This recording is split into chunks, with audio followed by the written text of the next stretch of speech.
बाबासाहेबांना एक गोष्ट फार स्पष्टपणे कळत होती. शोषित लोकांकडे वेदना आहेत, प्रश्न आहेत, पण त्यांचा आवाज मुद्दाम दाबला जातोय. आणि आवाज दाबला जात असेल तर तो उठवण्यासाठी केवळ रस्त्यावरील लढा पुरेसे नाही. हवं असतं ते एक माध्यम, हवे असतात शब्द आणि शब्दांना धार देणारे शब्दशास्त्र.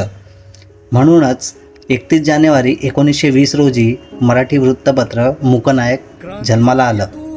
हे नावच सांगतं सगळं. जे मूक होते, ज्यांना बोलू दिलं जात नव्हतं, त्यांचा नायक.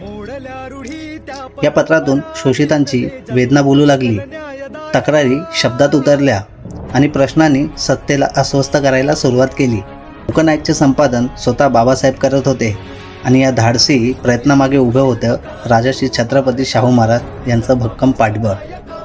बाबासाहेब म्हणायचे, हे लेख साधे नाहीत, हे परिवर्तनाची लढाईची शस्त्र आहेत. आज आपण बाबासाहेब यांचे विचार पोस्ट, स्टेटस, रील्समधून शेअर करतो. पण हे विसरू नका, या विचाराची पहिली ठिणगी मूकनायकच्या या पानातून पेटली होती. बोलणं गुन्हा नाही, शब्द कमकुवत नसतात आणि शब्द इतिहास घडवतात आणि शब्दांनीच समाज बदलतो.